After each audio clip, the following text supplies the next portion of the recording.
प्यारे बच्चों, तो कैसे हैं आप सभी लोग। आशा करता हूं सभी मस्त होंगे, स्वस्थ होंगे और पढ़ाई कर रहे होंगे। चलिए बेटा जी शुरू करते हैं पढ़ना। अब हमारा आज से जो शुरू होने जा रहा है वो है बेटा जी कक्षा 12, कक्षा 12वीं का सबसे पहला चैप्टर जो शुरू किया जाता है वो है स्थिर वैद्युतिकी, दैट इज इलेक्ट्रोस्टैटिक। स्टैटिक मतलब जो स्टैटिक है, जो रुका हुआ है, यानी कि जो स्थैतिक है, स्थिर है। और वैद्युतिकी मतलब इलेक्ट्रो वाले पोर्शन से लिया गया है, दैट इज इलेक्ट्रोस्टैटिक। यहां पर ये चित्र है, ये चित्र आपको है ना अगली क्लास में बढ़िया समझ में आ जाएगा, क्योंकि जो ये चित्र मैंने उठाया है ना इस चैप्टर से, इस चैप्टर में बहुत सारे कॉन्सेप्ट है, उनमें से कोई एक कॉन्सेप्ट का चित्र उठा लिया, वो कॉन्सेप्ट ना आपका आएगा बेटा जी लेक्चर नंबर 2 में, आज नहीं मिलेगा। और तुम्हें तब समझ में आएगा कि गुरुजी ये चित्र क्या लेके आए हो आपको। इंडक्शन का मतलब होता है प्रेरण। आवेशन की विधियां होती हैं बेटा जी कि हम क्या आवेशित कर सकते हैं किसी वस्तु को, तो आवेशित कर सकते हैं तो कितनी विधियों से कर सकते हैं, उनमें से एक विधि होती है प्रेरण द्वारा आवेशन। प्रेरण द्वारा आवेशन, खैर वो सब चीजें समझ में आएंगी आने वाले समय में। मैं आपसे थोड़ी देर बात करूंगा 2-3 मिनट, क्योंकि शुरुआत हो रही है आज से कक्षा 12वीं की। जितना हमने अब तक पढ़ लिया वो बहुत अच्छा है। टाइम मिलता जाए तो रिवाइज करते रहना, ये ना करना कि आगे का अब पढ़ते जा रहे हैं, 12वीं तो हमने पढ़ ली, 11वीं भूल गए, ये काम कतई मत करना। पहली चीज तो ये, थोड़ा थोड़ा टाइम मिलता जाए रिवाइज करते रहना। अब चीजें मजा आएगा 12वीं में बेटा जी, चीजें थोड़ी सी टफ है, खैर बताऊंगा क्या है टफ क्यों है, इसका रीजन भी मैं आपको दूंगा। तो बेटा जी शुरू करेंगे कहानी को, lecture number 1, and that is स्थिर वैद्युतिकी, एंड दैट इज स्थिर वैद्युतिकी, इलेक्ट्रो स्टैटिक, इलेक्ट्रोस्टैटिक्स की बात कर रहे हैं, स्थिर वैद्युतिकी की बात कर रहे हैं। आइए बेटा जी चलते हैं चैप्टर प्रोग्रेस में। क्या पढ़ेंगे, देखो बेटा आज का लेक्चर है ना थोड़ा स्लो रखूंगा, वजह बता देता हूं। स्लो रखने की वजह ये क्योंकि अभी हम कुछ और बातें भी सीखेंगे, ठीक है, और फिर धीरे धीरे रफ्तार पकड़ेंगे, और इतना गजब पढ़ाऊंगा ना बेटा जी इस चीज को, मतलब पूरा साल हम गजब का पढ़ने वाले हैं, मजा आएगा, जोश में रहिएगा, फोड़ना है हमें जी। चैप्टर प्रोग्रेस की बात कर लेते हैं। तो बेटा जी अब मैं आपको आवेशों के बारे में बताऊंगा कि विद्युत आवेश होते क्या हैं, कहते किसे हैं। उसके बाद आवेशों के गुणधर्म बताऊंगा कि जिस चीज के बारे में हम पढ़ने जा रहे हैं उसकी क्या विशेषताएं हैं, क्या विशेष बातें हैं, क्या गुणधर्म है, उन चीजों पर विचार करेंगे।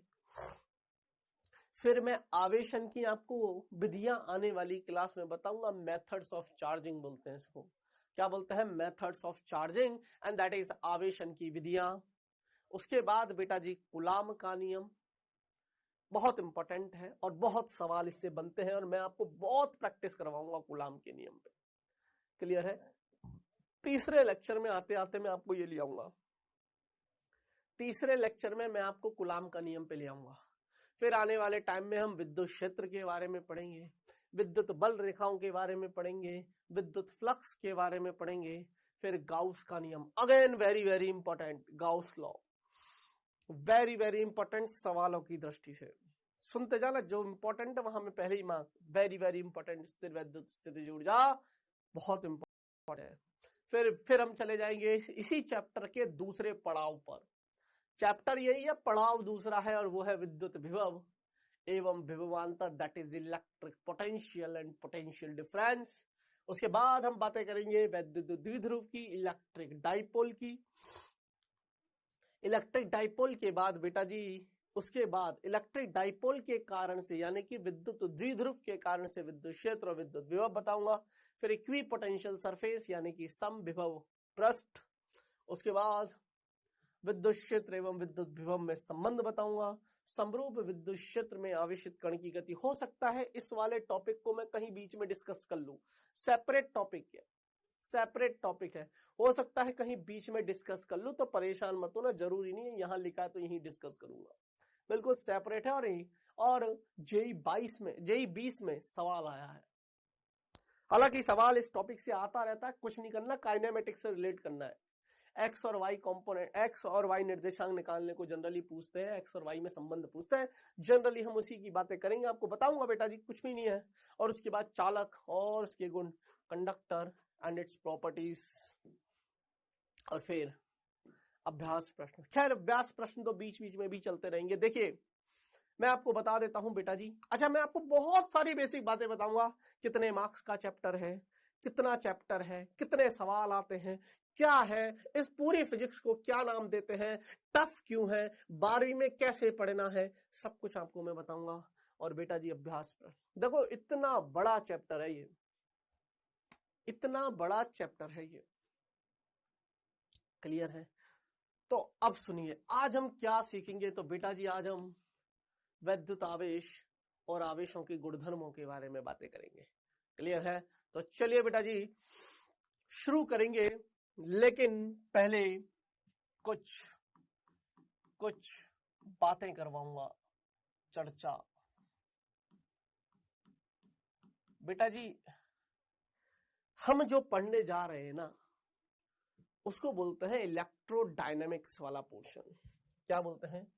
इलेक्ट्रो, या यूं बोल दीजिए इलेक्ट्रोमैग्नेटिज्म पढ़ रहे हैं पूरा, इलेक्ट्रोमैग्नेटिज्म,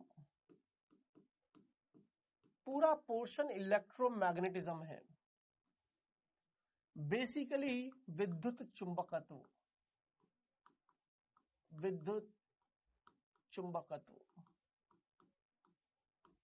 ये पूरा पोर्शन इलेक्ट्रोमैग्नेटिज्म बोल देते हैं, या कुछ लोग इसको इलेक्ट्रोडायनेमिक बोलने का मतलब है फिर आप उसको इलेक्ट्रोस्टैटिक वाले पार्ट को हटा रहे हो, है ना। सुनिए क्या है, हम इलेक्ट्रोमैग्नेटिज्म नाम से बात करेंगे। इलेक्ट्रोमैग्नेटिज्म का मतलब है बेसिकली हम इसमें करने क्या वाले हैं, आवेशों का अध्ययन, यानी कि आवेश का अध्ययन। ध्यान से सुनना, कहानी को बढ़िया उठा रहा हूं, बिल्कुल जीरो से। कोई नहीं कह सकता कि गुरुजी आपने चैप्टर को डायरेक्ट शुरू कर दिया। मैं पहले तो पर्पस बताऊंगा कि हम इस चैप्टर को क्यों पढ़ेंगे, and very very important for JEE mains, very important for JEE mains. अगर ये चैप्टर कर लिया 2 सवाल पक्के जेईई मेंस में, पक्के से आएंगे जेईई मेंस में। 2 से कम तो आज तक नहीं आए, 2 से ज्यादा भले ही आ गए हो। पूरे इस चैप्टर से बात कर रहा हूं, इलेक्ट्रोस्टैटिक्स से, तो किस्मत वाले हो। और इस पूरे पोर्शन से बताऊंगा, इस पूरे पोर्शन से कितना परसेंट, करीब 25% हिस्सा, पूरे पेपर का करीब 25% हिस्सा अकेला इलेक्ट्रोमैग्नेटिज्म लेके बैठा है। 25% हिस्से का मतलब समझ में आता है तेरे को? अगर 25 सवाल पेपर में आ रहे हैं, 25 सवाल पेपर में आ रहे हैं, तो 7 सवाल इस पूरे पार्ट से आएंगे इलेक्ट्रोमैग्नेटिज्म, जिसमें मैं आपको इलेक्ट्रोस्टैटिक पढ़ाऊंगा, कैपेसिटर पढ़ाऊंगा, यानी कि स्थिर वैद्युतिकी पढ़ेंगे, संधारित्र पढ़ेंगे, संधारित्र के बाद विद्युत धारा, करंट इलेक्ट्रिसिटी पढ़ेंगे, उसके बाद विद्युत धारा के चुंबकीय प्रभाव, that is magnetic effect of electric current, मैं ही पढ़ाऊंगा, फील के दिलाऊंगा पढ़ाते समय। उसके बाद बेटा जी मैं आपको ईएमआई पढ़ाऊंगा, इलेक्ट्रोमैग्नेटिक इंडक्शन, और फिर पढ़ाऊंगा एसी, दैट इज प्रत्यावर्ती धारा। आंख बंद करके यहां तक चलेगी सीरीज, पूरी आंख बंद करके सीरीज चलेगी, और ये करीब आपके 3 महीने चलेगी, करीब 3 महीना चलेगी, पूरा फिक्स है, करीब। कोई शक हो तो बता दे। 4 महीना चल जाएगी, इससे ज्यादा नहीं चलेगी, 4 महीना खींच देंगे तो ये चलेगी। और जब इतना हो जाएगा ना, जब इतना पढ़ा दूंगा, तो 12वीं में आपका फिर क्या बन जाएगा मैं बता देता हूं। आपका एक ऑप्टिक्स वाला पोर्शन, किरण प्रकाशिकी, तरंग प्रकाशिकी रह जाएगा, और आपकी मॉडर्न फिजिक्स, आधुनिक भौतिकी रह जाएगी, और सेमीकंडक्टर, अर्धचालक वाला चैप्टर, बस इतना रह जाएगा। वो अपन बहुत वो उसमें टाइम नहीं लगेगा। पर मुझे ये खत्म करवाना है, ये वेरी वेरी इंपॉर्टेंट पोर्शन। करीब करीब मतलब मैं तो ये मान लेता हूं कि यार 30%, 25 भी नहीं, मैं तो कह रहा हूँ 30% पूरे पेपर का अकेला ये पूरा पोर्शन रखता है इलेक्ट्रोमैग्नेटिज्म। जो मैंने आपको नाम गिनाए ना 5-6 चैप्टर के, पूरे 6 चैप्टर पूरा इलेक्ट्रोमैग्नेटिज्म है। मजा आएगा, इंटरेस्टिंग है, थोड़ा इंटरेस्ट के साथ पढ़ेंगे, आपको थोड़ा इंटरेस्ट जगाने की कोशिश की जा रही है ना। पहली चीज तो ये। और बेटा जी है ना, पूरे सिलेबस का लिख लो 25 से 30% हिस्सा पूरी फिजिक्स का 25 से 30% हिस्सा अकेला रखता है, जिसमें मैं आपको कौन कौन से चैप्टर्स कराऊंगा वो मैं आपको बताऊंगा। अभी के लिए आवेशों का अध्ययन, मतलब हम बेटा जी हम क्यू के बारे में आवेश अध्ययन करेंगे।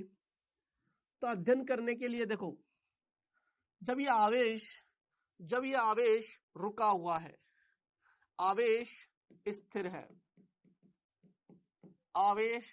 है यानी कि वेग 0 है। जब आवेश रुका हुआ होता है ना, और रुके हुए आवेश का अध्ययन करेंगे, जब आवेश रुका हुआ है और रुके हुए आवेश का जब हम अध्ययन करते हैं तो इस पाठ को बोला जाता है इलेक्ट्रोस्टैटिक। क्या बोला जाता है? इलेक्ट्रोस्टैटिक। जिसको बोला जाता है स्थिर वैद्युतिकी, जिसको बोला जा रहा है। आराम से, मैं पहले 5-10 मिनट इसीलिए इसमें समय खर्च कर रहा हूं क्योंकि पहला लेक्चर है और मैं नहीं चाहता कि बेटा जी सीधा बता दूं कि देख आवेश किसे कहते हैं, आवेश को। थोड़ा मूड बनाओ, थोड़ा माइंड में क्लियर तो हो कि मैं जिस चीज को अब पढ़ने जा रहा हूं अगले 4 महीने, वो मेरे लिए क्या मायने रखती है और क्यों मायने रखती है। सुनिएगा ध्यान से। स्थिर वैद्युतिकी की कहानी है बेटा जी।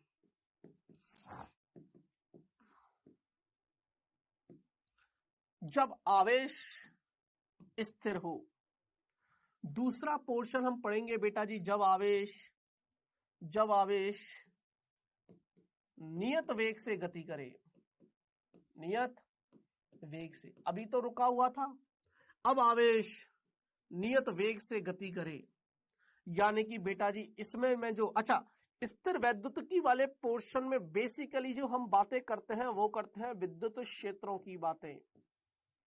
किसकी बातें? विद्युत क्षेत्र। यानी कि बेटा जी हम बात करेंगे इलेक्ट्रिक फील्ड की। किसकी बातें करेंगे? इलेक्ट्रिक फील्ड की। फिर उसके बाद जब पहले हम पोर्शन ये खत्म करेंगे कि जब आवेश तेरा रुका हुआ है, तब चैप्टर बन के आता है स्थिर वैद्युतिकी। तो पहले ये चैप्टर खत्म करेंगे, फिर आने वाले चैप्टर में मैं आवेश को गति कराना शुरू करूंगा, जिसमें आपके मैग्नेटिज्म वाला पोर्शन आ जाता है, चुंबकत्व वाला पोर्शन और करंट इलेक्ट्रिसिटी वाला portion, and that is electrodynamic portion. आवेश बह रहा है, आवेश गति करता है, तो उस पोर्शन में जनरली बेटा जी है ना, लिख लो इलेक्ट्रोडायनेमिक्स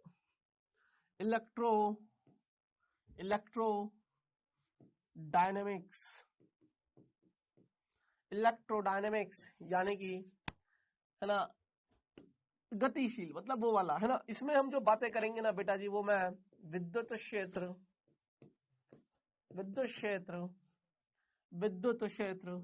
व चुंबकीय क्षेत्र, विद्युत क्षेत्र प्लस चुंबकीय क्षेत्र, इन दोनों के बारे में बातें करूंगा। इलेक्ट्रिक फील्ड को हम ई से दिखाते हैं, यह एक सदिश राशि होती है, और चुंबकीय क्षेत्र को बी से दिखाते हैं, दैट इज मैग्नेटिक फील्ड, यह एक अदिश राशि होती है। इतनी चीज दिमाग में रखना। आवेश स्थिर है मतलब वेग 0 है।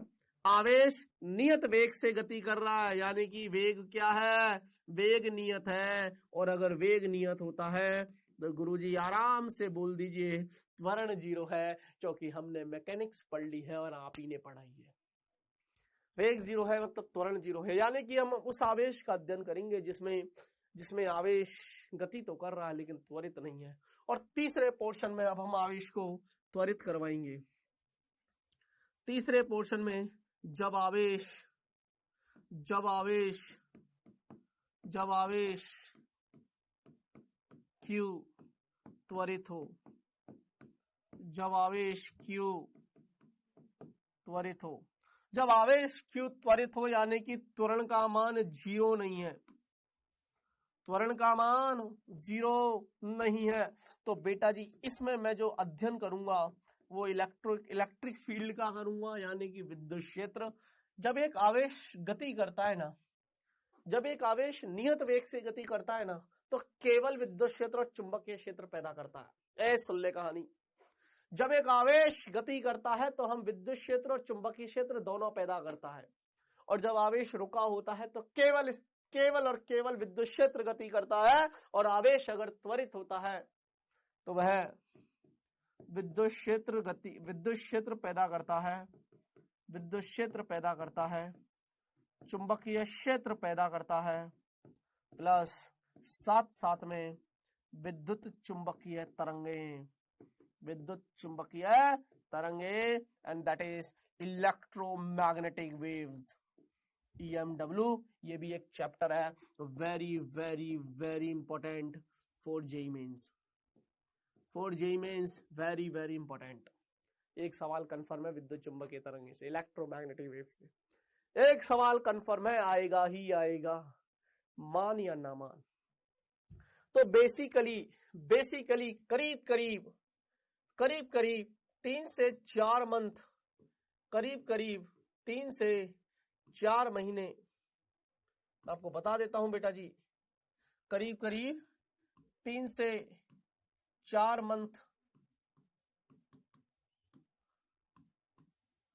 ये चलेगा पूरा। 4 महीने पकड़ लो आप, तो 3 भी मत पकड़ना, 4 ही पकड़ो, 4 महीने चलेगा पूरा ये पोर्शन।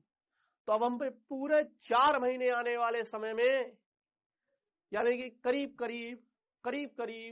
ये मान लीजिए, ये मान लीजिए 100 लेक्चर करीब हमें, है ना, 100 लेक्चर करीब हमें इसी में बिताने हैं, आवेश में। करीब 100 लेक्चर ना हमें आवेश में बिताने हैं। पूरा आवेश पढ़ेंगे यार, पूरा आवेश पढ़ेंगे। आवेश क्या करता है, आवेश कब खाता है, कब पीता है, कब सोता है, कब जागता है, सब आवेश, पूरी दुनिया ही आवेश की मान लेंगे हम। हमारा सोते उठते बैठते जागते पूरा आवेश है, अब जो है केवल आवेश है। और उसमें तो मुझे भी मजा आता है पढ़ाने में, तो सोच तुझे कितना मजा आएगा पढ़ने में। क्लियर? ध्यान से सुनिएगा बेटा जी, ये कहानी है। 25 से 30% पूरी फिजिक्स का, अब चाहे फिजिक्स में कितने भी सवाल आए जेईई में, चाहे मेंस की बात करूं चाहे एडवांस की बात करूं, चाहे मेंस की बात करूं चाहे एडवांस की बात करूं, कितने भी पेपर आए, क्वेश्चन आए, उसका 25% हिस्सा निकाल लेना। उन सवालों के जितने भी सवाल आए उसका 25% हिस्सा केवल ये है, पूरी फिजिक्स का। तो गुरुजी अगर मैं ये सीख गया ना तो मैं बहुत कुछ सीख गया। और इसके बाद बेटा जी ऑप्टिक्स बचती है और मॉडर्न फिजिक्स, इतनी आसान पड़ती है, इतनी स्कोरिंग होती है, मजा आएगा। और 12वीं थोड़ी टफ इसलिए पड़ती है। अब सुनना, मैं आपको बेसिक चीजें कर रहा हूं, दैट इज आवेश का अध्ययन बोलते हैं इसको, यानी कि स्टडी ऑफ चार्ज। तो कितना बढ़िया चार्ट बनाया मैंने, स्टडी ऑफ चार्ज है बेसिकली ये। हम पढ़ क्या रहे हैं, हम बेसिकली स्टडी ऑफ चार्ज पढ़ रहे हैं। करीब 4 महीने ये चलेगा बेटा जी। अब सुन, इसमें मैं आपको जो चैप्टर्स पढ़ाऊंगा वो स्थिर वैद्युतिकी पढ़ाऊंगा। इस पूरे में जो कवर होते हैं, ये जो 3 हिस्सों में तोड़ा है ना, इस पूरे 3 हिस्सों में कितने चैप्टर हैं, करीब 6 से 7 चैप्टर में दिखा देता हूं। स्थिर वैद्युतिकी, फिर मैं आपको पढ़ाऊंगा संधारित्र। एक चैप्टर थोड़ी ना है कि एक चैप्टर 25% लेके बैठा है, 6-7 चैप्टर मिला के 25% है, और इसको पूरे को एक पोर्शन नाम दिया है फिजिक्स के अंदर। फिर हम पढ़ेंगे विद्युत धारा, फिर आपको पढ़ाऊंगा विद्युत धारा के चुंबकीय प्रभाव, विद्युत धारा के चुंबकीय प्रभाव, फिर आपको मैं पढ़ाऊंगा चुंबकत्व, ये तो बहुत फालतू सा चैप्टर है, मैग्नेटिज्म एंड मैटर, बहुत फालतू सा चैप्टर है।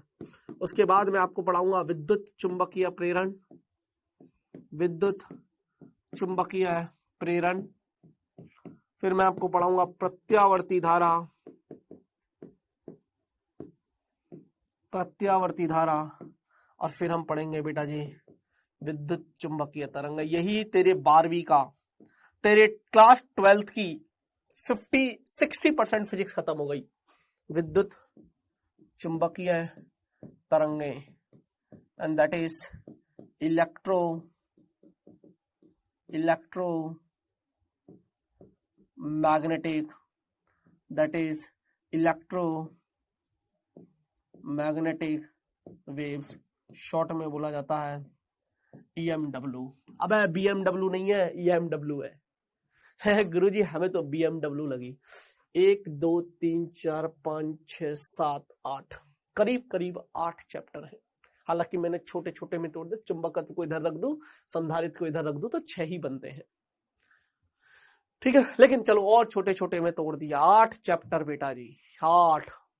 ये पूरी फिजिक्स का 25 से 30% हिस्सा रखते हैं, और 12वीं की फिजिक्स का अकेला 60% या 50% हिस्सा रखते हैं। आधी से ज्यादा फिजिक्स करवा दूंगा तेरी ये होने के बाद, और ये इसमें मास्टरिंग हासिल कर लेंगे, मास्टरी एकदम। यार ये तगड़ी हो जानी चाहिए बेटा जी, क्या हो जानी चाहिए? तगड़ी। तो ये जो 3 सेगमेंट है ना, ये तीनों सेगमेंट में, ये तीनों हिस्सों में, ये जो पूरा पोर्शन है ना, ये पूरा पोर्शन क्या कहलाता है? इलेक्ट्रोमैग्नेटिज्म, विद्युत चुंबकत्व कहलाता है। ये पूरा सेगमेंट जो है ना, इस पूरे सेगमेंट में, तीनों सेगमेंट में ये सारे चैप्टर आ जाते हैं। उसके बाद आपका ऑप्टिक्स बचता है, मॉडर्न फिजिक्स बचता है, और सेमीकंडक्टर बचता है। उसके बाद आपका ऑप्टिक्स, उसके बाद आपका optics, modern physics that is आधुनिक भौतिकी, है ना, दैट इज आधुनिक भौतिकी, जिसमें मैं आपको एटम, न्यूक्लियाई, प्रकाश विद्युत प्रवाह वगैरह के बारे में बताऊंगा। आधुनिक भौतिकी, है ना, इसमें भी एटम न्यूक्लियाई है ना, परमाणु नाभिक के बारे में। और फिर लास्ट हमारा जो चलेगा, ये हम पढ़ेंगे प्रकाशिकी। इसमें 2 चैप्टर है, एक है किरण प्रकाशिकी और एक है तरंग प्रकाशिकी। और फिर आ जाता है हमारा सेमीकंडक्टर। क्या आ जाता है? सेमीकंडक्टर, एंड दैट इज अर्धचालक, यानी कि ये आ जाता है हमारा इलेक्ट्रॉनिक्स वाला पोर्शन। इसको भी मैं ही पढ़ाऊंगा। यहाँ के दी एंड हो जाता है फिजिक्स का। अभी मेरा इन पे फोकस नहीं है, ये कुछ भी नहीं है, मेरा फोकस है इस पे। मैं पढ़ाऊंगा ये, क्लियर? पूरा प्लानिंग बता रहा हूं आपको आगे की क्या करने वाला हूं, इसीलिए पहले लेक्चर में थोड़ा टाइम ले रहा हूं। कम पढ़ेंगे, अच्छा पढ़ेंगे, क्वालिटी पढ़ेंगे, और जोश के साथ जाइएगा। शुरुआत कर रहे हो अच्छी, थोड़ा ब्रेक भी मिल गया था आपको, अब वापस से बाउंस बैक करेंगे जोश के साथ। क्लियर है? कहानी क्लियर है? इतना हो गया? अरे बोलो यार। अब बेटा जी, अब तक हमने वो फिजिक्स पढ़ी जो हमें दिखती है। 12th की फिजिक्स थोड़ी टफ है, 12th थोड़ी टफ है, आप समझो सीरियसनेस को, थोड़ी सी टफ है। टफ होने का वजह बता देता हूं, क्योंकि इसमें हम है ना आवेश के बारे में पढ़ेंगे, और आवेश को किसी ने नहीं देखा। आवेश के प्रभाव देख लिए, चीजें देख ली, जैसे मान लिया आवेशों का बहना विद्युत धारा है, तो विद्युत धारा तूने देखी है? नहीं देखी है, लेकिन उसका प्रभाव तूने देखा है। अब लाइट आती है ना तेरे घर में, मतलब बिजली आती है ना, करंट आता है ना तेरे घर में, मोटर चल रही है, पंखा चल रहा है, कूलर चल रहा है, फ्रिज चल रहा है, वॉशिंग मशीन चल रही है ना, बिजली से ही तो चल रही है। प्रभाव है उसका, उसको झुठला नहीं सकते, उसका प्रभाव है। अरे है ना, लेकिन तूने देखा नहीं कि गुरुजी देखो ये इलेक्ट्रॉन रहा, अरे गुरुजी ये इलेक्ट्रॉन। लेकिन एक कार जा रही है, तूने देखी है। एक पेंडुलम सरल लोलक गति कर रहा, सरल आवर्त गति, सरल लोलक नहीं, एक सरल लोलक है जो सरल आवर्त गति कर रहा, तूने देखा है। एक स्प्रिंग तूने देखी है, एक गेंद है घूर्णन गति कर रही है, गेंद है जिसको ऊपर फेंका है, प्रक्षेप्य गति है, थीटा बराबर 45 से फेंका, अधिकतम परास है। ये सब चीजें तूने देखी है, मैकेनिक्स को हमने देखा है, फील कर सकते हैं। इवन प्रकाशिकी वाले चैप्टर को, ऑप्टिक्स वाले पोर्शन को भी तू फील कर सकता है। लाइट को देख सकता है ना, लाइट दिख रही है ना तेरे को।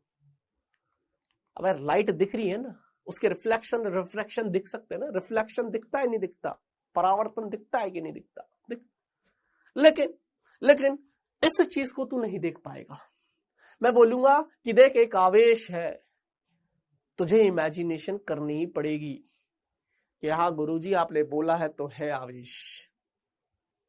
एक तार में धारा जा रही है तो तुझे धारा बहती हुई नहीं दिखेगी, लेकिन हाथ लगाएगा तो करंट आएगा। अब लगा मत देना हाथ जाके, क्या गुरुजी अभी जाके हाथ लगाता हूं। आपने बोला है ना, फील लेना हो तो लगा सकते हो, और मेरी बात पे यकीन हो कि नहीं नहीं गुरुजी आप सही बोल रहे हो, हम हाथ नहीं लगाएंगे, तो सुन ले भैया। क्लियर है? बोलो। तो इन सब चीजों के बारे में पढ़ेंगे, क्या कहानी है मैग्नेटिज्म की, क्या कहानी है करंट इलेक्ट्रिसिटी की, और क्या कहानी है इलेक्ट्रोस्टैटिक की। Interesting, very interesting. तो टफ इसलिए है क्योंकि हम चार्ज को पढ़ते हैं, बेसिकली स्टडी ऑफ चार्ज है, पूरा स्टडी ऑफ चार्ज है, और चार्ज दिखाई नहीं देगा। तो प्योर इमेजिनेशन करनी है 12वीं की फिजिक्स में। अब बहुत सारे बच्चे बोल रहे हैं गुरुजी जब 11वीं में दिख रहा था तभी ढंग से नहीं पढ़ी हमने, 12वीं में तो दिखती नहीं है, तो अब हम क्या खाक पढ़ेंगे। तो ऐसा नहीं है बच्चे। अब बहुत सारे बच्चे बोलते हैं गुरुजी जब हमें कार दिख रही थी तभी हम नहीं पढ़े, अब आप पढ़ा के हमें क्या कर लोगे, अब आप हमें पढ़ा के क्या कर लोगे। तो बेटा इमेजिनेशन पावर बढ़ाना अब अपनी, अब थोड़ा सा और बड़ा करो माइंड को, थोड़ा सा धैर्य रख, और हाँ हल्ला गुल्ला करना मत, शांति से रहना, आराम से पढ़ना, तसल्ली से पढ़ना, दिल थाम के पढ़ाई करना। इस साल आपको बोर्ड भी देना है। मेरी स्ट्रैटेजी बता रहा हूं कि मैं कैसे चलने वाला हूं पूरी साल, मेरी पूरी प्लानिंग बता रहा हूं आपको, है ना। उसके बाद बेटा जी ये सब तो करूंगा ही करूंगा, प्लस आपका बेटा मेरे लिए ये चीज भी बहुत इंपॉर्टेंट है, बोर्ड्स। तो मैं आपको ये जेई के हिसाब से तो पढ़ाऊंगा ही पढ़ाऊंगा, जेई के हिसाब से, लेकिन बेटा जी मैं आपकी बोर्ड्स भी करवाऊंगा, साथ में आपको ये भी बताऊंगा कि बोर्ड के हिसाब से ये इंपॉर्टेंट है, इसको रट लेना। यकीन मानना यहीं पर अपन बोर्ड की तैयारी भी करेंगे, और अलग से टाइम नहीं देंगे बोर्ड के लिए, हम यहीं से तैयारी करेंगे बोर्ड के लिए। और जो चैप्टर आपके 11th के रह गए हैं, है ना, एक तो वेव्स वाला तरंगे वाला चैप्टर रह गया, एक तो तरंगे वाला चैप्टर, और एक थर्मल फिजिक्स, है ना, थर्मल फिजिक्स, ऊष्मा गतिकी वाले जो चैप्टर्स रह गए हैं, थर्मल फिजिक्स, तापीय भौतिकी, है ना, मैं लिख नहीं रहा हूं। इन दोनों को पूरा जब सिलेबस हो जाएगा 12वीं का, ये पूरा जब मैं खत्म करवा दूंगा, ये पूरा तब करवाऊंगा मैं ये। उसकी वजह बताता हूं, तब तक आपके बोर्ड्स एग्जाम आ चुके होंगे, है ना। हो सकता है बोर्ड्स एग्जाम नजदीक हो, या आपको चिंता होने लग जाएगी बोर्ड, तो कम से कम आपने सिलेबस तो खत्म कर रखा है। ये तो 11वीं का है, तो ये तो आएगा नहीं 12वीं में, तो अपन इसको आराम से पढ़ते रहेंगे जेई के हिसाब से। पर 12वीं अपन ने कर ली तो हमारा बोर्ड कंप्लीट हो गया, इसलिए अब अपन ये पढ़ेंगे। क्लियर है मामला? किसी को कोई शक हो तो इतने प्लानिंग में मुझे बता दे, मेरी कोई प्लानिंग में कोई गड़बड़ी हो तो बता दे। और बेटा जी बुक्स कौन कौन सी करेगा, अब बुक्स के नाम भी बता देता हूं 12वीं में, है ना। एररलेस तो मैं करवाऊंगा ही करवाऊंगा यार, वो तो मैं इसलिए उसकी है ना थोड़ी सी अच्छी वाली एक्सरसाइज कर सकते हो। अब आप क्रिटिकल थिंकिंग वाली, जेई सेक्शन वाला आप चाहो तो करिए, वरना एररलेस की प्रैक्टिस रखिए। HC वर्मा कर सकते हो, भौतिकी की समझ नाम से भी आती है बेटा जी, ये भौतिकी की समझ है ना। जिन बच्चों के पास नहीं है वो बता देता हूं। एच.सी. वर्मा का पार्ट 2 आता है 12वीं का, एच.सी. वर्मा पार्ट 2। हालांकि कुछ सवाल मैं भी क्लास में एच.सी. वर्मा के करवाऊंगा, नो डाउट, बिंदास बोल रहा हूँ, खुल के बोल रहा हूँ, एच.सी. वर्मा के सवाल भी करवाऊंगा, नो डाउट। प्लान है इस बार बढ़िया, इस बार हमने भी बहुत सारी चीजें बच्चे आपके लिए तैयार की है, चीजों को बदल रहे हैं और बदलेंगे समय के साथ। और आप प्रीवियस ईयर्स के क्वेश्चंस के लिए PYQ, प्रीवियस ईयर्स के क्वेश्चंस के लिए आप अरिहंत की बुक आती है, अरिहंत की बुक कर सकते हैं। अब अरिहंत की बुक कर सकते हैं। प्रदीप की बुक आती है ना। जेई मेंस के हिसाब से तो ये सारी बुक्स बेटा जी किसी कोई सी लीजिए for JEE mains, JEE mains JEE mains के हिसाब से ये सफिशिएंट है। इसमें से कोई सी भी, ये नहीं कह रहा हूं सारी बुक्स कर लेना, कोई भी 2 बुक रख लेना जिसमें से ये तो रखनी है, और इन तीनों में से आप कोई सी भी रख सकते हो। मैं तो बोलता हूं एच.सी. वर्मा रख लो। प्रीवियस ईयर्स तो मैं खुद ही करवा दूंगा आपको क्लास में, तो प्रीवियस ईयर्स यानी कि ये बुक तो आपकी ऑलरेडी मेरे साथ हो ही जाएगी, ये तो आप मेरे साथ कर ही लोगे। प्रदीप अगर मन हो, टाइम मिल रहा हो तो कर लेना, नहीं तो कोई दिक्कत नहीं है, ये तो अपन करने ही वाले हैं। क्लियर है। अब मैं आपको बेटा जी, मैं आपको ये भी बताऊंगा कि आज हम क्या करने वाले हैं, इस चैप्टर को हम कितने लेक्चर में खत्म कर देंगे। पूरी प्लानिंग मेरे पास है अब पूरे साल की, किस दिन क्या कराना है, किस दिन क्या कराना है, कब खत्म कर देना है टॉपिक। समझ में आया? तो बेटा जी मैंने बहुत अच्छे से आपको प्लान कर समझाया है। अब हेडिंग लगाएंगे आवेश, अब हेडिंग लगाएंगे आवेश। परिभाषा समझ ले पहले, डायरेक्ट परिभाषा समझ ले क्या है, उसके बाद मैं आपको बताऊंगा आवेश क्या है। पढ़ ले पहले तो आवेश क्या है। आवेश किसी भी पदार्थ का वह गुणधर्म है या वह गुण है जिसके कारण पदार्थ में विद्युत व चुंबकीय प्रभाव उत्पन्न और महसूस किए जा सकते हैं। किसी भी वस्तु में इलेक्ट्रॉन की अधिकता या कमी होना आवेश को प्रदर्शित करती है। कोई वस्तु है जिसमें इलेक्ट्रॉन की कमी है, इलेक्ट्रॉन की कमी होना मतलब धनावेश, इलेक्ट्रॉन की अधिकता होना मतलब ऋणावेश। एक एटम है, एक परमाणु है, उदासीन है, परमाणु है। एक बात बता बेटा, मैंने बोला तेरे पास एक एटम है ना, परमाणु है। अगर तू यहां से एक इलेक्ट्रॉन निकाल देगा तो जाहिर सी बात है इसके ऊपर +1 आवेश आ जाएगा, +E आवेश बोल दीजिए, +E आवेश आ जाएगा। यानी कि इलेक्ट्रॉन का त्याग कर देने के बाद वस्तु धनावेशित हो जाती है और इलेक्ट्रॉन को ग्रहण करने के बाद वस्तु ऋणावेशित हो जाती है। कहानी को सुनते रहिएगा, इलेक्ट्रॉन को त्याग करने के बाद और इलेक्ट्रॉन को ग्रहण करने के बाद की कहानियां बता रहा हूं मैं तेरे को, क्या हो जाती है वस्तु। क्लियर है? अच्छी बात है सर। तो इलेक्ट्रॉन का त्याग कर देने के बाद और जो वस्तु इलेक्ट्रॉन ग्रहण करेगी वो ऋणावेशित हो जाती है, उसके ऊपर उतना आवेश आ जाएगा। खैर, तो बेसिकली ये बात तो हो गई कि इलेक्ट्रॉन की कमी या अधिकता आवेश को प्रदर्शित करती है, पहली चीज तो ये। और दूसरी चीज ये कि आवेश क्या है। आवेश अगर आपसे परिभाषा पूछे बोर्ड में तो 1 नंबर की परिभाषा बोर्ड में पूछ सकते हैं। मैंने कहा था साथ में बोर्ड की तैयारी भी चलेगी फॉर बोर्ड पर्पस। अब तक मैंने बोर्ड पे ध्यान नहीं दिया था क्योंकि 11वीं था तेरा। अब मेरे दिमाग में दोनों चीजें, हम स्ट्रेटेजी बदल देते हैं बेटा जी जब आप 12वीं में आते। इसीलिए कह रहा था थोड़ा सब्र रखना, अभी बच्चे हो छोटे 11वीं में, अब तुम बड़े हो गए हो।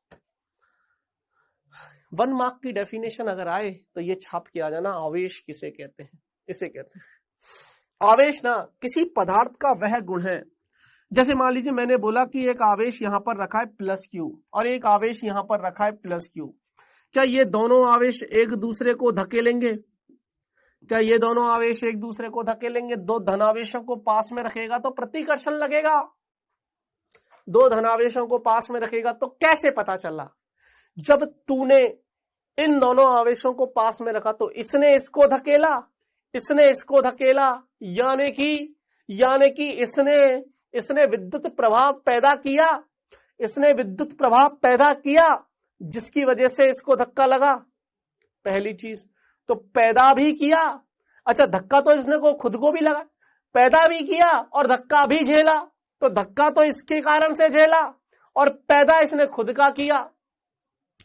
इसने मान लीजिए खुद का विद्युत क्षेत्र पैदा किया, खुद का विद्युत क्षेत्र पैदा किया जिसकी वजह से तो इसको धक्का लगा, और जो इसने पैदा किया उसकी वजह से इसको धक्का लगा, जो इसने विद्युत क्षेत्र पैदा किया उसकी वजह से इसको धक्का लगा। मान लेते हैं थोड़ी देर के लिए बल लगा, जो भी लगना है, प्रतिकर्षण लगा, तो इसने पैदा भी किया और इसने धक्का झेला, यानी कि विद्युत प्रभाव पैदा भी करता है और उनको महसूस भी करता है। अब ये तो केवल रुके हुए आवेश के बारे में, लेकिन चलता हुआ आवेश चुंबकीय क्षेत्र भी पैदा कर सकता है। मैंने आपको बताया है अगर आवेश स्थिर नहीं है, आवेश नियत वेग से गति कर रहा है, तो वह चुंबकीय क्षेत्र भी पैदा करेगा। तो चुंबकीय क्षेत्र को पैदा भी करे और उसके प्रभाव को झेले भी। तो बेसिकली आवेश है क्या? वह जिसके कारण पदार्थ में विद्युत व चुंबकीय प्रभाव उत्पन्न और महसूस दोनों किए जा सकते हैं। That is the definition of आवेश। इसे कहा जाता है बेटा जी आवेश। समझ में आया चार्ज किसे कहते हैं? परिभाषा थी यार, परिभाषा को भी मैंने तेरे को इतना अच्छे से समझाया, सोचिए देख, वरना परिभाषा तो बोल देते भैया परिभाषा है, क्या बताऊंगा, परिभाषा है तो है। और सही बात है यार, परिभाषा को कौन ही समझाएगा, क्या ही समझा दूंगा मैं परिभाषा को, बताओ पहले बताओ, बात समझ में आई? खैर अब सुनना। अब बेटा जी मैं बात करूंगा कुछ बेसिक आवेश के बारे में कि आवेश का मात्रक क्या है ना? आवेश का मात्रक क्या है? एक आवेश, एक इलेक्ट्रॉन पर कितना आवेश होता है, मास ऑफ इलेक्ट्रॉन क्या होते हैं, दो धन आवेश होंगे तो प्रतिकर्षित करेंगे, दो ऋणावेश होंगे तो प्रतिकर्षित करेंगे। इन सब चीजों को अब अपन लिख लेते हैं। बेटा आवेश का मात्रक सबको पता है, पूरी दुनिया को। आवेश का मात्रक क्या होता है? आवेश का मात्रक बता सकते हो? क्या होता है आवेश का मात्रक, बता सकते हो? गुरुजी आवेश का मात्रक कूलम। क्या? कूलम। इसको सी से दिखाते हैं, या कुछ किताबों में सी भी करके भी लिख देते हैं, सीबी भी लिख देते हैं। सी जनरली हम सी को ही रिप्रेजेंट करेंगे, सी से ही दिखाएंगे। क्लियर है? अब बात कर लेते हैं बेटा जी कि स्मॉलेस्ट यूनिट ऑफ चार्ज है ना, आवेश का सबसे छोटी इकाई। कुछ बेसिक बातें कर रहा हूं मैं फिर बता रहा हूं आवेश के बारे में। एक बात बताओ, जिसको हम इतने टाइम पढ़ने वाले हैं, इतने लंबे समय तक पढ़ने वाले हैं, तो क्या उसके बारे में थोड़ा सा जानना नहीं बनता? क्या उसके गुणधर्मों के बारे में जानने का अधिकार नहीं है हमें? जानेंगे, उसके बाद फिर चैप्टर को शुरू करेंगे। हालांकि चैप्टर अभी से भी शुरू हो ही चुका है। आपके बोर्ड के हिसाब से, जैसे आप अगर मान लीजिए अगर आप एक स्पेसिफिक बोर्ड के बच्चे हो, मान लीजिए बिहार बोर्ड के बच्चे हो, तो बिहार बोर्ड में जैसे न्यू टाइप ABCD वाले क्वेश्चन आते हैं ना, बहुत सारे होता है ना, ABCD वाले क्वेश्चन आते हैं, अवसादा वाले, है ना, कि एक क्वेश्चन देंगे, 4 ऑप्शन देंगे। तो इस प्रॉपर्टी पर यार, इन चीजों पर छोटे छोटे सवाल बना देते हैं। सवाल आए भी है, पिछली साल जब मैंने पेपर डिस्कस किया था बिहार बोर्ड का 12वीं का, तो मुझे कुछ सवाल दिखे थे इन्हीं क्वेश्चंस पर, तो बन जाते हैं, है ना। तो अब जैसे बात कर रहे हैं बेटा जी आवेश की, the smallest unit of charge, आवेश की सबसे छोटी इकाई कितना होता है? आवेश सबसे छोटी इकाई, the smallest unit of charge, smallest unit of charge बेटा जी ये होगा E। एक इलेक्ट्रॉन के ऊपर जितना आवेश होता है ना, कितना हो जाएगा? 1.6 इंटू 10 की घात -19 coulomb. This is the smallest unit of charge. अब तक हम ये मान के आ रहे हैं कि यही दुनिया की सबसे छोटा आवेश है, इससे छोटा आवेश नहीं है, स्मॉलेस्ट यूनिट के इससे छोटा आवेश नहीं है 1.6 इंटू 10⁻⁻19 कूलम। लेकिन अभी कुछ प्रयोगों से या कुछ साइंटिस्टों ने क्या किया है, इससे भी छोटे आवेश खोज लिए, परंतु वो हमारे सिलेबस में नहीं है और मुक्त रूप से या मुक्त अवस्था में वो स्थायी भी नहीं है, इसलिए उनकी स्टडी करना अभी बेकार है, हम उनकी स्टडी नहीं करेंगे। उन पार्टिकल्स को नाम देते हैं बेटा जी क्वार्क्स। मैं बस इसलिए करवा रहा हूं क्वार्क्स, है ना। क्वार्क्स कैसे लिखेंगे, क्वार्क QUARKS, क्वार्क्स। यार हिंदी में मेरे को थोड़ा सा तकलीफ हो सकती है, क्वार्क्स कैसे लिखेंगे भैया जी, क्वार्क्स नहीं, क्वार्क्स समझ ले यार, है ना, क्वार्क्स, है ना। और क्वार्क्स को भी छोटा पार्टिकल माना गया है, मतलब बोला गया है कि यही सबसे छोटा आवेश का सबसे छोटा वैल्यू नहीं है, सबसे छोटी इकाई नहीं है, इससे भी छोटी होते हैं जिनको हम क्वार्क्स का नाम देते हैं, क्वार्क्स पार्टिकल नाम देते हैं। इनके ऊपर जो आवेश होता है वो +-E/3 +-2E/3, but not in syllabus, तो हम इनको पढ़ने वाले नहीं है। आराम से बोल रहा हूं बिंदास, हम इनको पढ़ने वाले नहीं है। और दूसरी चीज, मुक्त अवस्था में स्थायी भी नहीं है, मुक्त अवस्था में स्थायी नहीं होते हैं, इसलिए हम क्वार्क्स को सिर्फ हिंट देके छोड़ दिया है। वो भी हिंट देने की वजह इसलिए क्योंकि आपकी किताब में ये मिल जाएगा, किताब में भी इतना ही देके छोड़ दिया है। बस एक क्वार्क्स देख लेना सही लिखा है क्या मैंने, अंग्रेजी में तो सही है, तो बस ये लिख के छोड़ दिया है, ज्यादा जानकारी इस पे नहीं दी है, हम भी नहीं पढ़ेंगे, लेकिन मैंने आपको बस इसलिए बताया ताकि आप परेशान ना हो, ठीक है बेटा जी। अब जब हमें पता चल गया कि सबसे छोटा आवेश इलेक्ट्रॉन पर जो आवेश होता है वो होता है, तो बेटा जी मास ऑफ इलेक्ट्रॉन भी पता कर लेते हैं, मास ऑफ इलेक्ट्रॉन भी पता कर लेते हैं। कितना होता है mass of electron, 9.1 into 10⁻31 kilogram होता है, 31 किलोग्राम होता है। मास ऑफ प्रोटॉन पता है क्या, 1.67 इंटू 10⁻27 किलोग्राम होता है। प्रोटॉन इलेक्ट्रॉन की तुलना में प्रोटॉन का द्रव्यमान बहुत बड़ा है, और ये लगभग बराबर होता है मास ऑफ न्यूट्रॉन के। आप सब बच्चों को ये पता है, आप सभी बच्चों को ये पता है मास ऑफ इलेक्ट्रॉन कितना होता है। छोटी छोटी बेसिक बातें मैंने बोला है ना, आज का लेक्चर प्योर बेसिक है, आपको बहुत सारी चीजें इनमें से पता भी होंगी, बहुत सारी चीजें छोटी छोटी पता भी होंगी। मास ऑफ प्रोटॉन का मास लगभग बराबर होता है न्यूट्रॉन के मास से, द्रव्यमान से। और मैं आपको बता दूं बेटा जी, इलेक्ट्रॉन और प्रोटॉन में प्रोटॉन भारी है सर, -27 है। इलेक्ट्रॉन का द्रव्यमान तो बिल्कुल गए काम का है, बिल्कुल हल्का पार्टिकल है, तो सर इसका मतलब प्रोटॉन भारी है। तो कुछ बच्चे अब ये सोचने लग जाएंगे, अच्छा ये तो बहुत भारी है, इसको तो मैं नहीं उठा पाऊंगा। अबे ओए, इलेक्ट्रॉन की तुलना में भारी है, वरना होने को तो ये अभी भी बहुत हल्का है। अब -27 घात है, -27 घात है। इसके तुलना में वो बोलते हैं ना कि अंधों में काना राजा है ये, कि जहां पर सारे बेचारे ऐसे घूम रहे हैं, तो ये थोड़ा सा भारी होने के बाद अपने आप को शेर समझ रहा है, लेकिन इसको नहीं पता कि ये अभी भी तुच्छ है।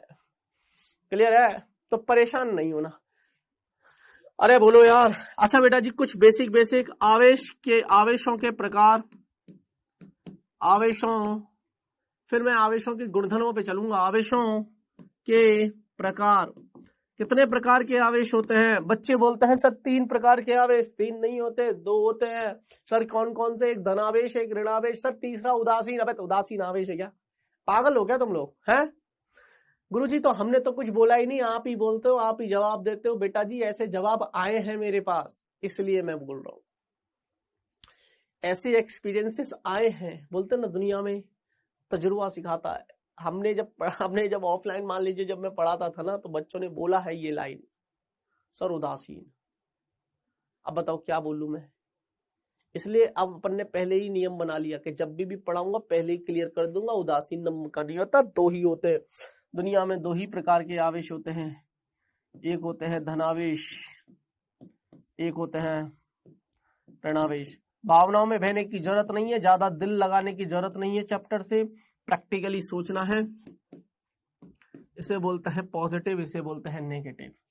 अच्छा बेटा जी, आपको भी पता है कि अगर दो धनावेश है या अगर दो ऋणावेश है, इन दोनों के बीच में हमेशा प्रतिकर्षण लगता है। क्या लगता है? प्रतिकर्षण, या यूं बोल दीजिए सजातीय आवेश। क्या बोल देते हैं? सजातीय आवेश, है ना, सजातीय आवेश।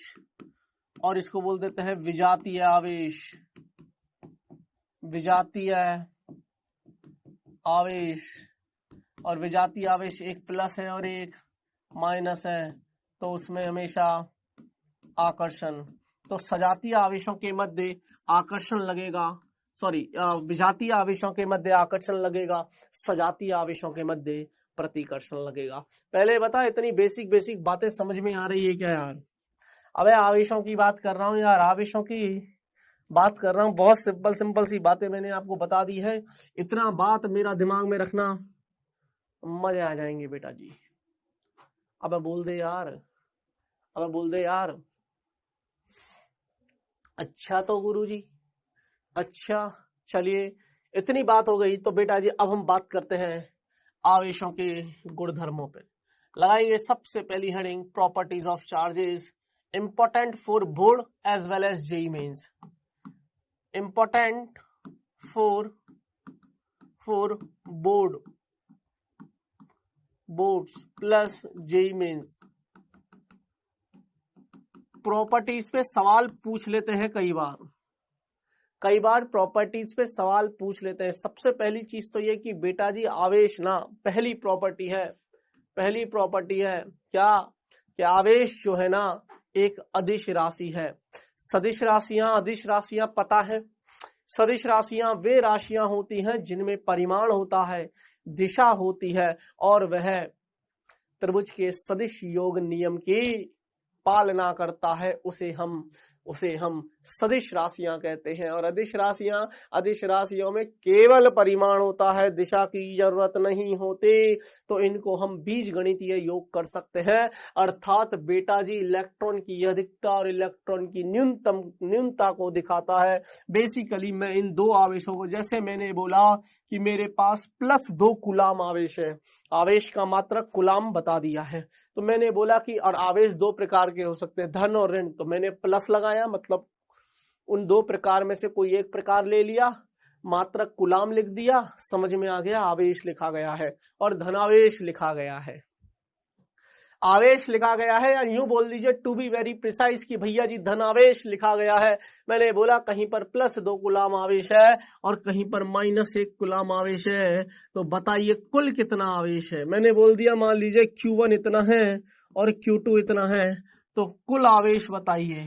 तो कुल आवेश तू बोलेगा गुरुजी Q1 + Q2, तो तूने इनका सदिश योग क्यों नहीं किया? तू काहे इनका बीज गणितीय योग कर रहा है? क्योंकि ये एक अदिश राशि है। समझ में आया क्या? ये मत समझ लेना गुरुजी प्लस और माइनस है, इसका मतलब अगर प्लस को मैं इधर ले लूं तो माइनस इधर हो जाएगा। भाई इसमें दिशा विशा नहीं होती, सीधा सीधा जोड़ दीजिए, जैसे हम गणित में जोड़ते हैं। 2 + 3 5, 5 + 1 7, 6, सॉरी 5 + 1 6, 6 - 4 2, ऐसे ही हम इसको भी जोड़ेंगे। तो कुल आवेश +2 -1 and that is +1 coulomb. Plus लिखना इसलिए जरूरी है बेटा जी क्योंकि आवेश दो प्रकार के हैं, धन और ऋण, तो हमें टू बी वेरी स्पेसिफिक हमें लिखना पड़ेगा, क्योंकि यहाँ -1 कूलाम भी तो हो सकता है, आवेश माइनस भी तो हो सकता है, इसलिए प्लस लिख के समझ में आता है कि जो भी आंसर आपका आया, जो कुल आवेश है वो अभी भी धनावेश है, कुल आवेश जो है वो अभी भी धनावेश है। इसलिए पहली प्रॉपर्टी वेरी इंपॉर्टेंट समझ में आनी चाहिए, क्या है?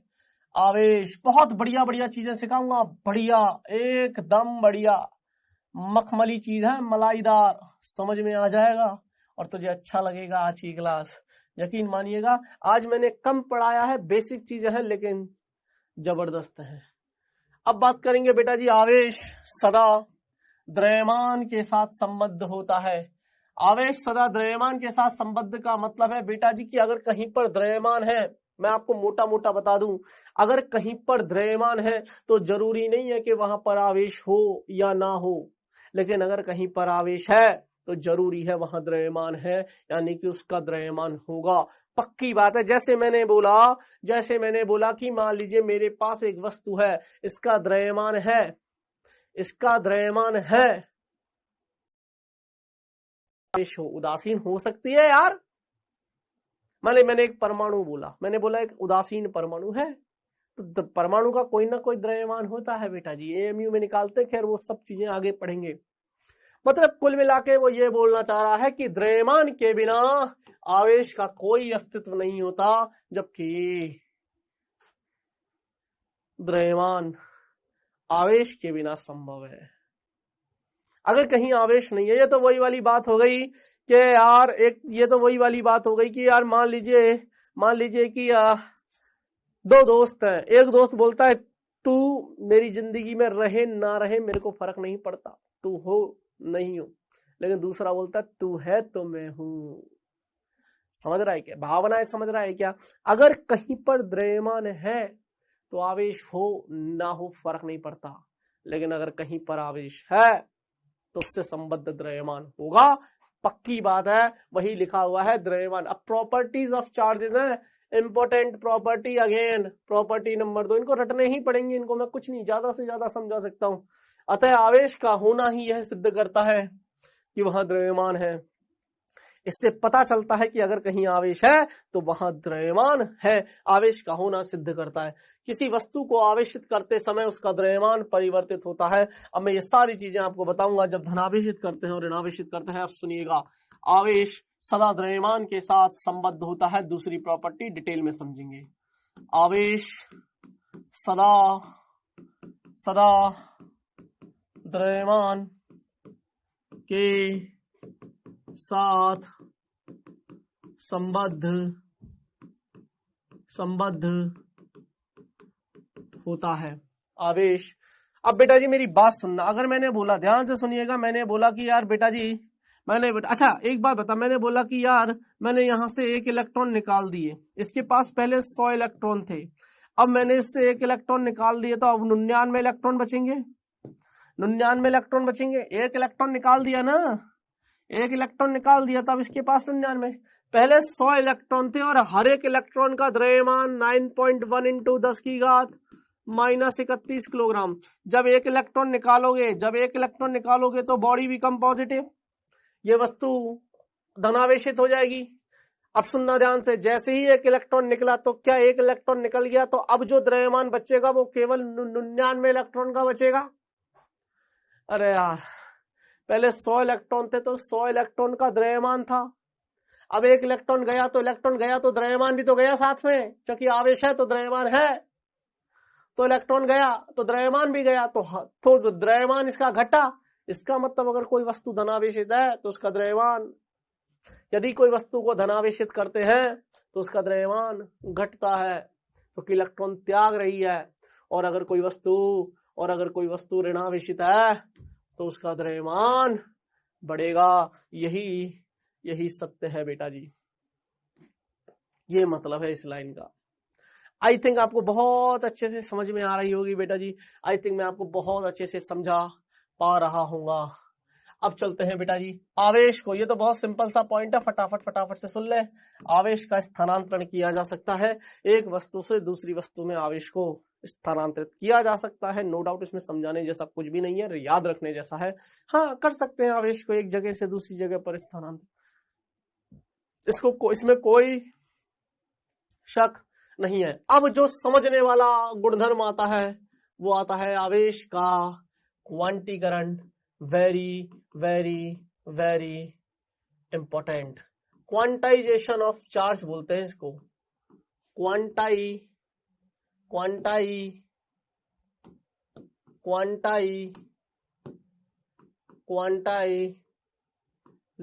Of charge. आप क्वांटा का मतलब समझते हो क्या? क्वांटा पैकेट, क्वांटा का मतलब होता है एक packet. Quantization of charge very very important for board के हिसाब से भी, जेई के हिसाब से भी इस पे सवाल भी बन जाते हैं। कैसे सवाल बनेंगे वो तो आपको सिखाऊंगा, ध्यान से सुनना। क्वांटाइजेशन ऑफ चार्ज बेटा आवेश के क्वांटीकरण में ना ध्यान से सुनिएगा, मैं कैसे समझाऊंगा इसको।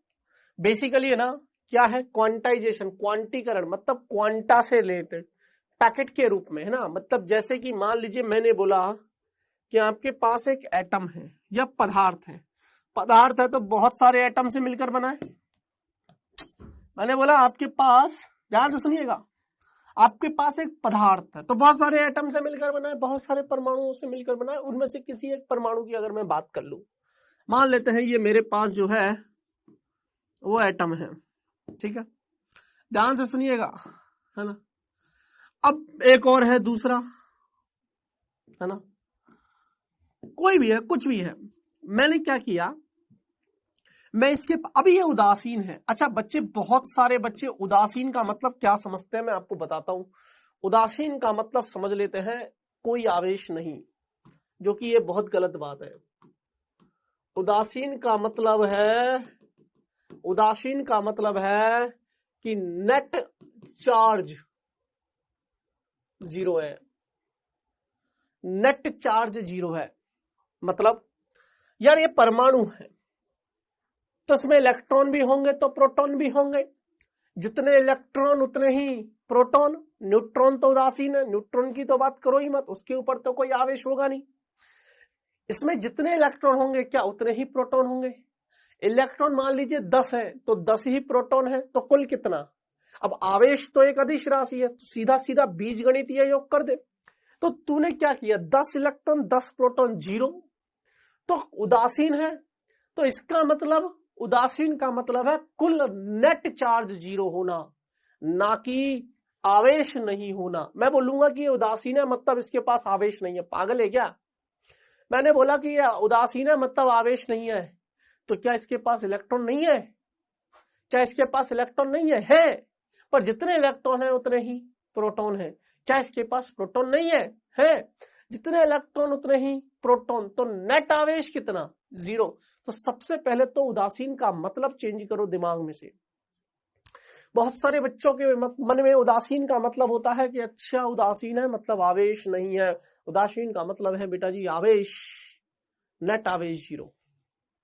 ऐसा नहीं है, ऐसा भी हो सकता है कि आवेश हो ही ना तो भी चल जाएगा, लेकिन इस वाले केस की अगर मैं बात करूं तो नेट आवेश जीरो है, ठीक। मतलब ये उदासीन है, न्यूट्रल है, और ये वाली वस्तु भी उदासीन है। मैंने बोला कि यार मुझे ना एक इलेक्ट्रॉन दे दे, यहां से मैं इलेक्ट्रॉन निकालूंगा। क्वांटाइजेशन ऑफ चार्ज समझना बहुत इंपॉर्टेंट।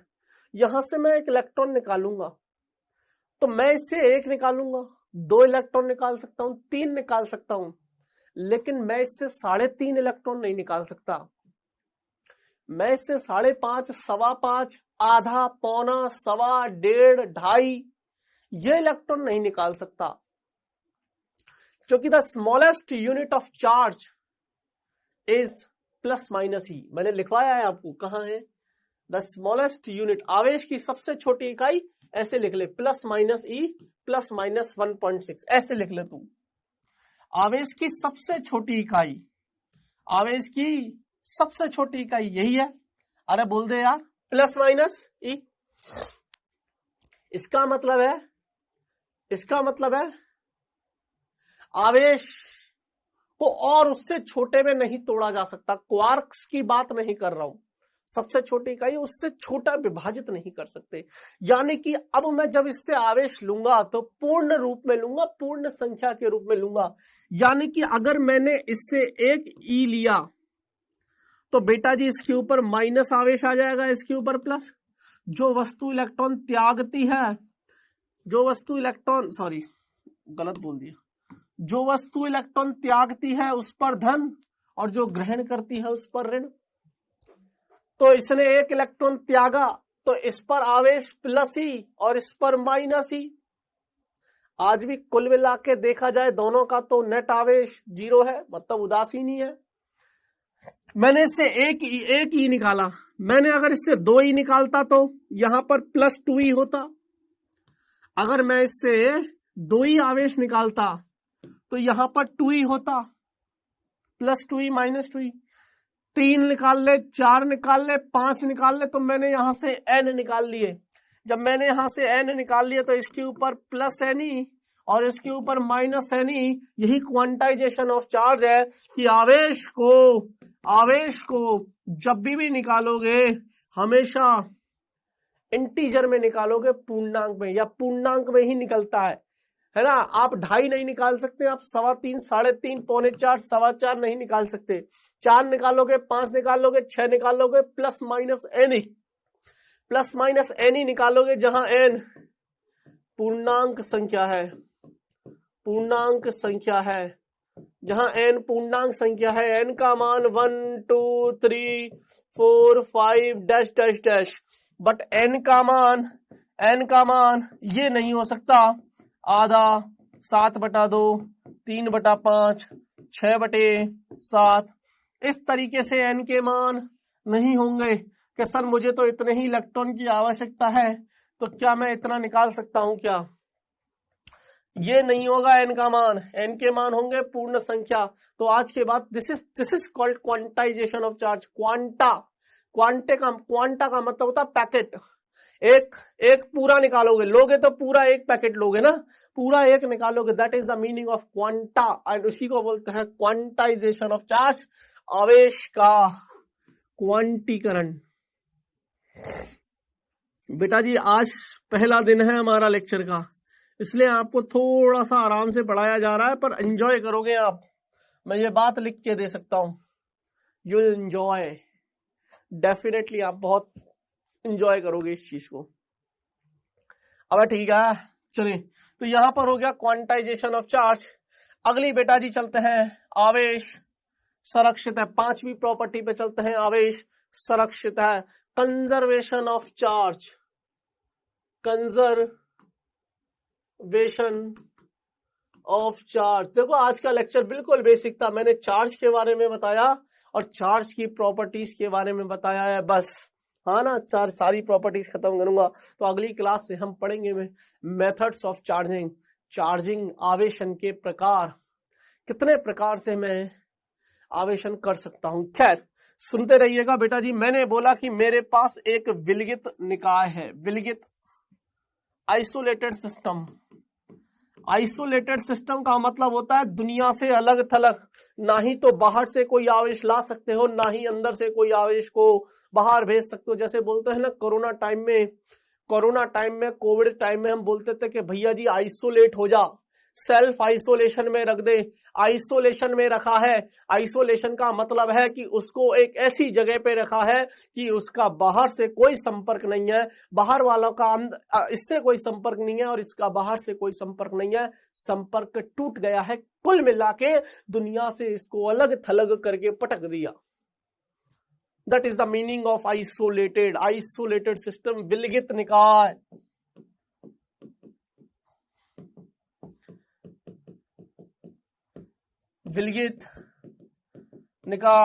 विलगित निकाय का मतलब समझो यार बेटा जी। विलगित निकाय का मतलब है कि मैंने, जरूरी नहीं है कि ऐसे ही बनाऊं, कैसा भी विलगित निकाय बना सकता हूं। मैंने बोल दिया ये मेरे पास एक आइसोलेटेड सिस्टम है, ये मेरे पास एक विलगित निकाय है, जरूरी नहीं है, कैसा भी हो सकता है। इसमें इसका विलगित निकाय का मतलब है, अब मैं और थोड़ा सा डिटेल में यहां पर लिख देता हूं, बाहर से आवेश ना तो अंदर जाएगा और ना ही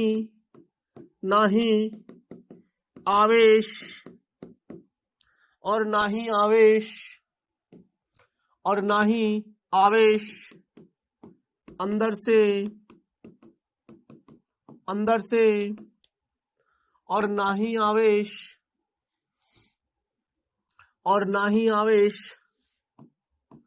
अंदर से बाहर जाएगा।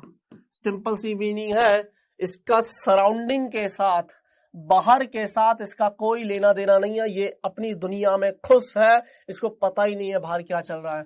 और इस निकाय में मेरे पास 3 बॉडी हैं, मेरे पास 3 बॉडी हैं, मेरे पास 3 बॉडी हैं। वस्तु ए, वस्तु बी और वस्तु सी। वस्तु बी को थोड़ा सा दूर कर देते हैं, कोई रीजन नहीं है, कोई लॉजिक नहीं है, अच्छा दिखने के लिए बोल रहा है बस। मान लेते हैं कि इस वक्त वस्तु ए पर मेरे पास +2 कूलाम आवेश है। आपको समझाने का तरीका देखना है यार, बढ़िया समझाऊंगा। Conservation of charge, that is the आवेश संरक्षण सिद्धांत, ध्यान से सुनिएगा। और मैंने बोला कि मेरे पास एक बी नाम की वस्तु है जिसके ऊपर -1 कूलाम आवेश है, और इसके पास मान लेते हैं प्लस 5 कूलाम आवेश है, +5 कूलाम आवेश है। ये 3 वस्तु है जिनके पास आवेश है, और आपने कुछ किया। क्या किया इन तीनों में? इन तीनों के मध्य आपने कुछ किया, कुछ किया, है ना, कुछ किया। समझ में आ रहा है क्या? है ना, आपने इन तीनों के मध्य कुछ किया। कुछ का मतलब समझ में आता है? मैं आपको समझाऊंगा कुछ का मतलब क्या है। आपने सी को बी से टच कराया, या ऐसा किया कि भैया इससे आवेश इसको निकाल के दे दिया, इससे आवेश इसको दे दिया, इससे इसको दे दिया, फिर इसको दे दिया, फिर इसको दिया। कुल मिला के तीनों में कुछ आपने किया, कुल मिला के तीनों में आपने कुछ किया। क्या लिख दो यहाँ पे? कुछ किया। मैं नाम नहीं ले रहा हूं क्या किया, क्योंकि अभी आपको समझ में नहीं आएगा, पर मैंने लिख दिया कुछ किया। और कुछ करने के बाद में, यह है पहले की कहानी। और फिर बाद में क्या हुआ जब आपने कुछ कर दिया, यह है पहले की कहानी। और फिर बाद में क्या हुआ कि ये ए वस्तु है, ये बी वस्तु है, और ये सी वस्तु है। ए है, बी है, सी है। ए के ऊपर जो आवेश आया वो -2 कूलाम आया, सी के ऊपर जो आवेश आया वो +3 कूलाम आया।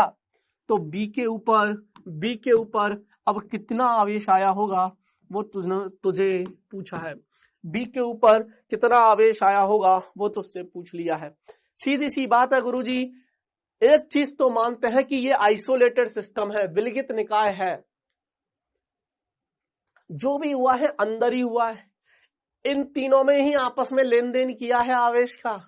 इसका मतलब जितना आवेश पहले था कुल, बाद में भी कुल आवेश उतना ही होना चाहिए। वो अलग बात है कि अलग वस्तुओं पर अलग अलग आवेश आ गया, लेकिन अगर मैं इसको पूरे को एक सिस्टम मान के चल रहा हूं तो सिस्टम में मेरे पास कुल आवेश उतना ही होना चाहिए। ये तो वैसी वाली बात है, एक परिवार में 4 लोग हैं, मैंने बोला 100 रुपए दे दिए चारों को, मैंने बोला बराबर बराबर बांट लो। तो क्या हुआ, उन्होंने बराबर बराबर बांट लिए। मुझे इतना पता है कि हो सकता है किसी के पास 30 रुपए हो, किसी के पास 20 हो, और किसी के पास 25 और 25 हो सकता है, लेकिन मैं इतना जानता हूं कि ये 100 रुपए सब में बटे होंगे, 100 रुपए सब में। बाद में दूसरे दिन इन्होंने फिर अपने पैसे एक्सचेंज किए, फिर इन्होंने रोटेशन किया, पर मैं इतना जानता हूं ये भले ही एक दूसरे में पैसा घुमा रहे हैं, लेकिन नेट अमाउंट तो 100 ही है, 100 से ज्यादा तो नहीं आएगा। बाहर से कोई कमाने नहीं गया या ये लोग खर्च करने नहीं गए, 100 ही है। कुल मिला के इतनी बात तो कन्फर्म है कि पहले आवेश कुल कितना था और बाद में आवेश कुल कितना है। तो पहले का कुल आवेश बराबर बाद का कुल आवेश। पहले का कुल आवेश कितना है? 2 और 5 7 - 1, 2 + 5 - 1 बराबर, सर इसका -2 + 3, तो -2 + 3, इसका पता नहीं, मान लेते हैं इस पर x आवेश है। तो जैसे 5 और 2 7 1 6 बराबर, 3 में से 2 गया 1 प्लस एक्स, तो एक्स का वैल्यू 5 कूलाम प्लस का, यानी कि इसके ऊपर जो अब आवेश आया होगा वो 5 कूलाम आया होगा। कितना आया होगा? 5 कूलाम। देख 5 और 3 8, 8 में से 2 गए 6, अभी भी कुल आवेश 6 ही है। 5 और 2 7, 7 में से 1 गया 6। आवेश एक अदिश राशि है, बीजगणितीय योग किया जा सकता है, बीजगणितीय योग किया जा सकता है। दिस इज कॉल्ड आवेश, दिस इज कॉल्ड आवेश संरक्षण। बात समझ में आई? अबे बोल दे यार, क्लियर? चलिए बेटा जी, अब एक और पॉइंट रह गया है ना, आवेश संरक्षित। तो हम यहां लिख सकते हैं आवेश, आवेश संरक्षण क्या बोलता? आवेश को ना तो पैदा किया जा सकता है, ना तो पैदा किया जा सकता है, और ना ही नष्ट किया जा सकता है, परंतु एक वस्तु से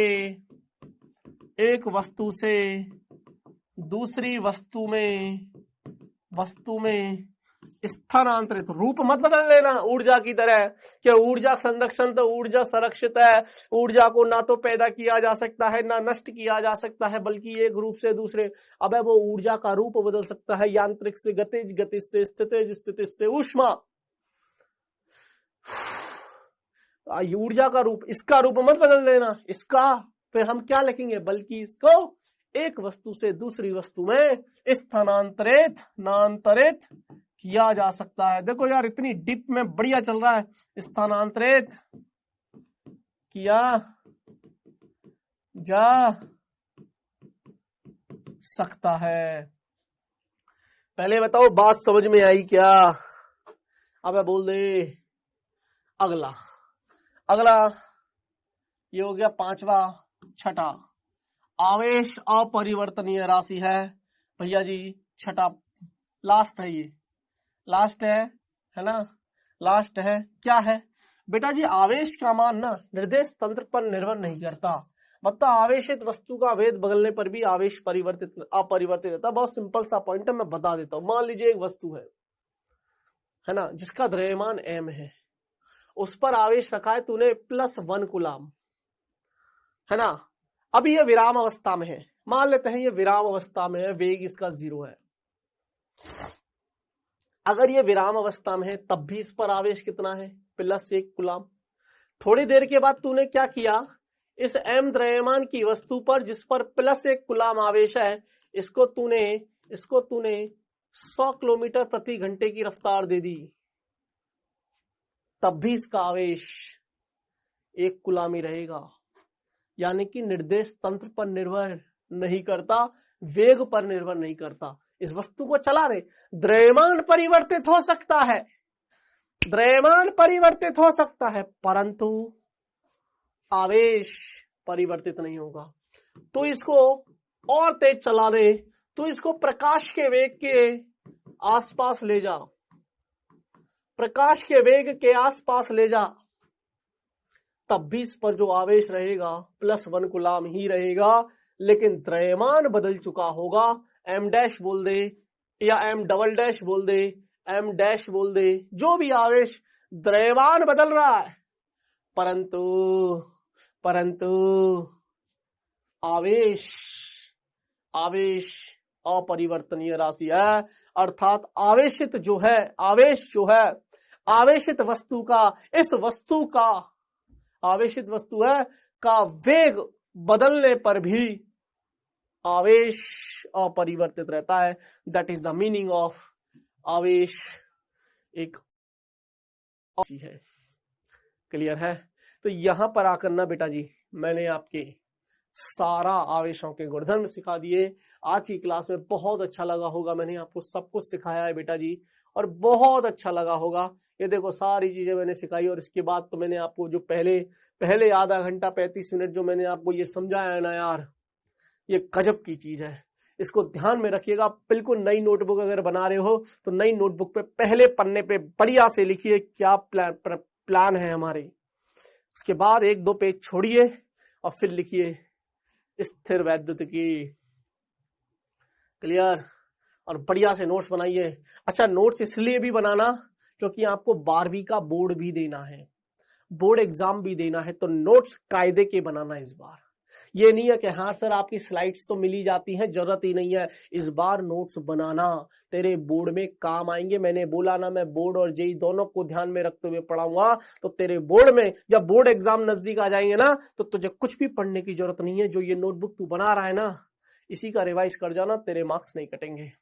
और जेई की तैयारी कर रहे हैं, सवाल भरपूर करेंगे ही, तो सवालों की प्रैक्टिस तो हो ही रही है। थ्योरी मैं करवा ही दूंगा आपको, जिसकी थ्योरी इंपॉर्टेंट नहीं है जेई में लेकिन बोर्ड में है, उसकी थ्योरी में लिख के लाऊंगा, बोल दूंगा बेटा ये थ्योरी है, पढ़ लेना।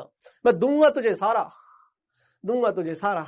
और डेरिवेशंस तो हम करते ही हैं, डेरिवेशंस करेंगे। यही 3 चीज हैं जो पूछते हैं बोर्ड में, थ्योरी, डेरिवेशन और सवाल।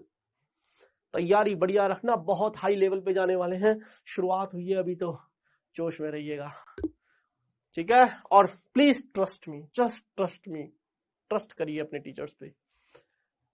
तो चले बेटा जी, अब समय हो चला है क्विज का, और ये सारे क्विज के सवाल नोट किया करो, क्योंकि ये 1-1 नंबर के सवाल बनते हैं। क्विज के सवाल नोट करते हो नहीं करते तुम लोग? क्विज के सवाल भी नोट किया करो फेयर नोटबुक में, जो नोटबुक तुम बना रहे हो। पहला सवाल, अल्फा कण पर आवेश होता है। बेसिक सवाल है, अल्फा कण पर आवेश होता है।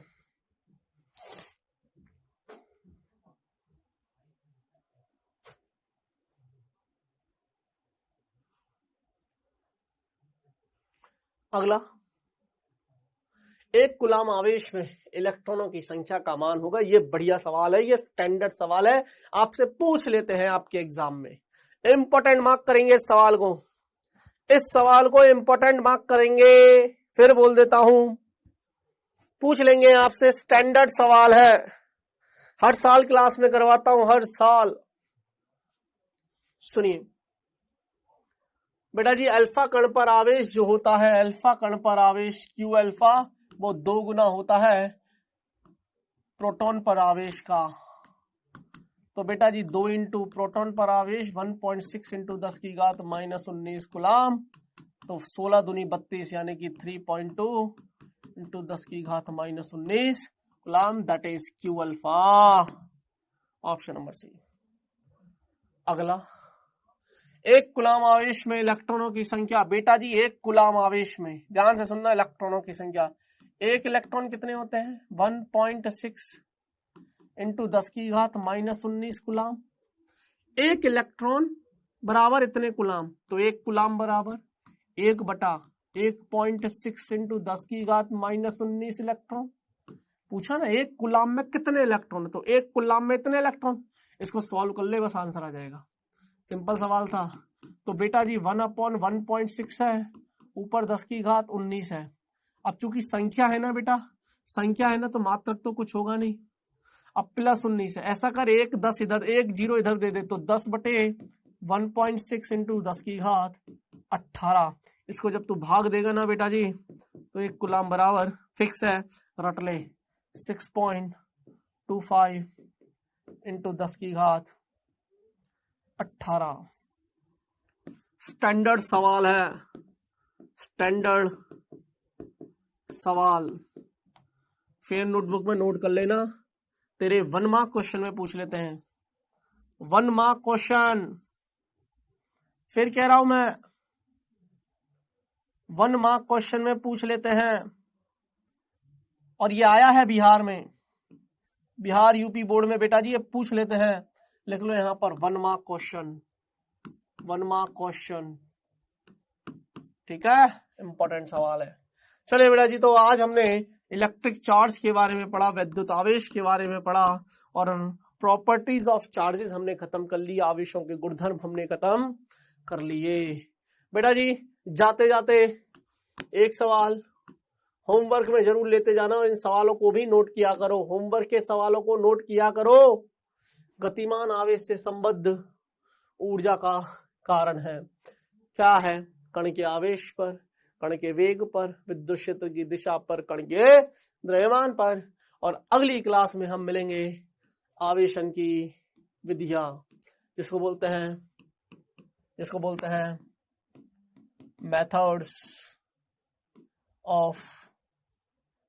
Methods of charging,